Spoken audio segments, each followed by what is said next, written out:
Perkenalkan, nama saya Reva Demara Evelina dengan NIM 2404020005. Halo, perkenalkan nama saya Areta Aulia Pramesti dengan NIM 2404020016. Halo, perkenalkan nama saya Uswadun Nifara dengan NIM 2404020023.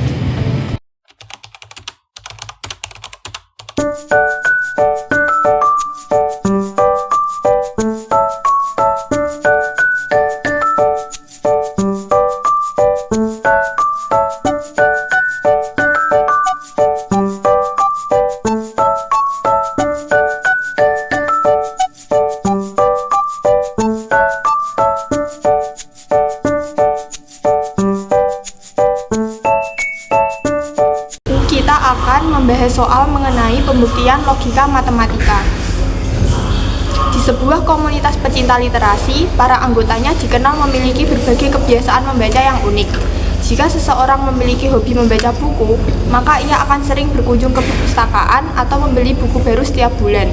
Para anggota yang rutin berkunjung ke perpustakaan dan membeli buku baru diketahui memiliki wawasan yang luas. Dengan wawasan tersebut, mereka sering menulis artikel tentang pengetahuan baru yang mereka pelajari. Di antara mereka, ada seorang anggota yang sangat gemar membaca buku, tetapi ia jarang membeli buku baru setiap bulan.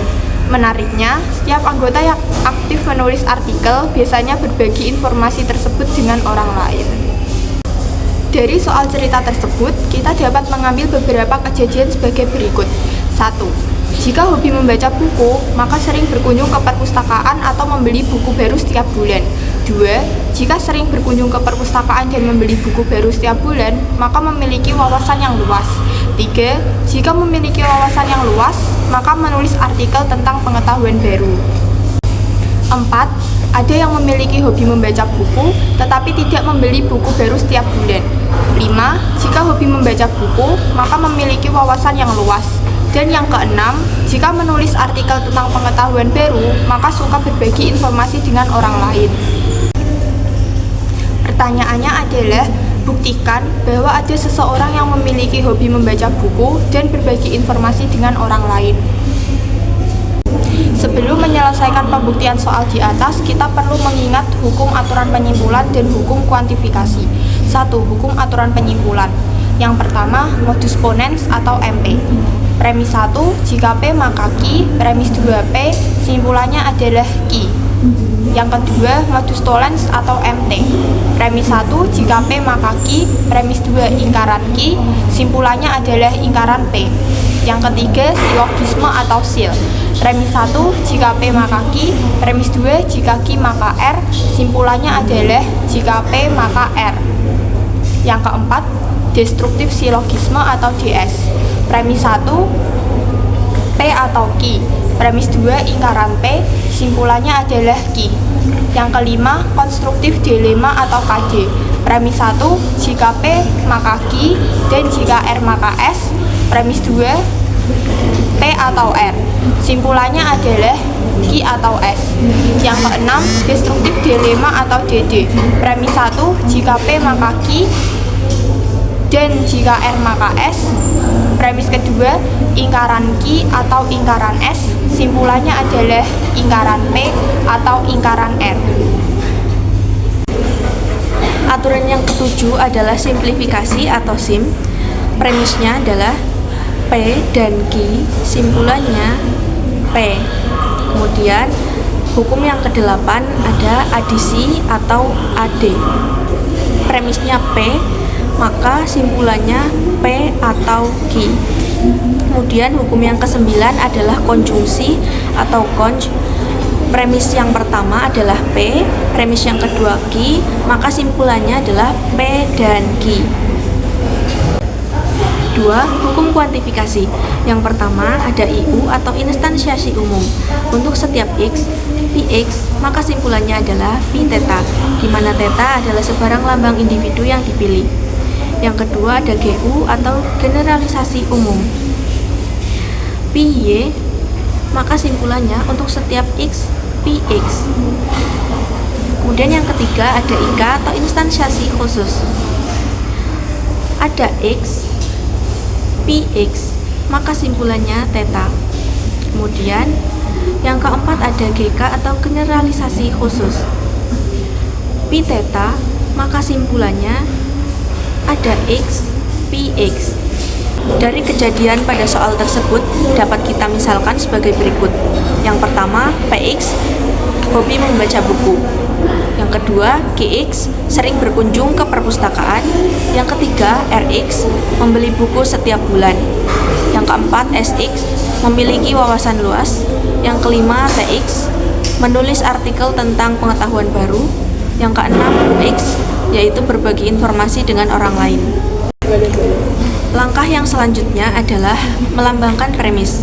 Premis 1 yaitu untuk setiap X, jika Px maka Gx atau Rx, yaitu jika memiliki hobi membaca buku maka sering berkunjung ke perpustakaan atau membeli buku baru setiap bulan. Premis yang kedua, untuk setiap X, jika Gx dan Rx maka Sx, yaitu jika sering berkunjung ke perpustakaan dan membeli buku baru setiap bulan, maka memiliki wawasan yang luas. Premis yang ketiga, yaitu untuk setiap X, jika Sx, maka Tx, yaitu jika sering berkunjung ke perpustakaan dan membeli buku baru setiap bulan, maka memiliki wawasan yang luas. Premis keempat, ada X, Px, dan lingkaran Rx, yaitu ada yang memiliki hobi membaca buku tetapi tidak membeli buku baru setiap bulan. Premis kelima, untuk setiap X, jika Px maka Sx, yaitu jika hobi membaca buku maka memiliki wawasan yang luas. Premis yang keenam, untuk setiap X, jika Tx maka Ux, yaitu jika menulis artikel tentang pengetahuan baru maka berbagi informasi dengan orang lain. Di sini kita akan membuktikan bahwa ada X, Px, dan Ux. Penyelesaiannya, langkah pertama, untuk setiap X, jika Px maka Gx atau Rx, premis pertama. Langkah kedua, untuk setiap X, jika Gx dan Rx maka Sx, premis kedua. Langkah ketiga, untuk setiap X, jika Sx maka Tx, premis ketiga. Langkah keempat, ada X, Px, dan lingkaran Rx, premis keempat. Langkah kelima, untuk setiap X, jika Px maka Sx, untuk premis kelima. Langkah keenam, untuk setiap X, jika Tx maka Ux, premis keenam. Langkah ketujuh, PA dan lingkaran RA merupakan instansiasi khusus dari langkah keempat. Langkah ke-8 yaitu jika PA maka QA atau RA, instansiasi umum langkah pertama. Langkah ke-9, jika QA dan RA maka SA, instansiasi umum dari langkah kedua.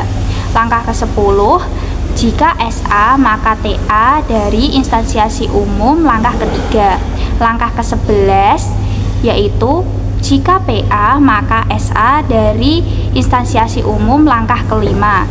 Langkah ke-12 yaitu jika TA maka UA instansiasi umum dari langkah ke-6.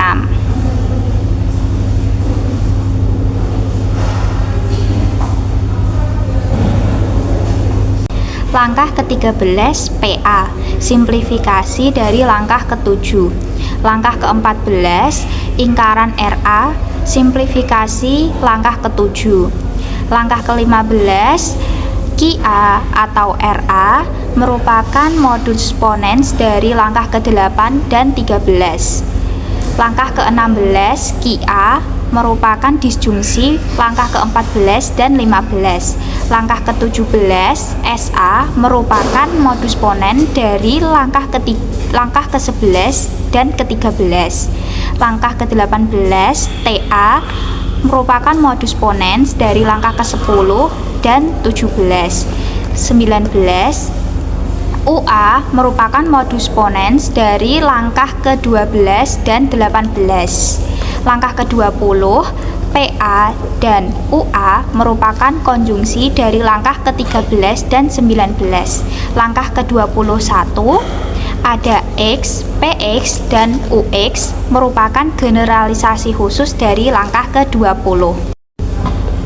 Berdasarkan langkah-langkah di atas, terbukti bahwa ada X, PX, dan UX. Kesimpulannya, ada yang hobi membaca buku dan berbagi informasi dengan orang lain. Demikian video pembuktian soal logika matematika. Dan kami mengucapkan Terima kasih.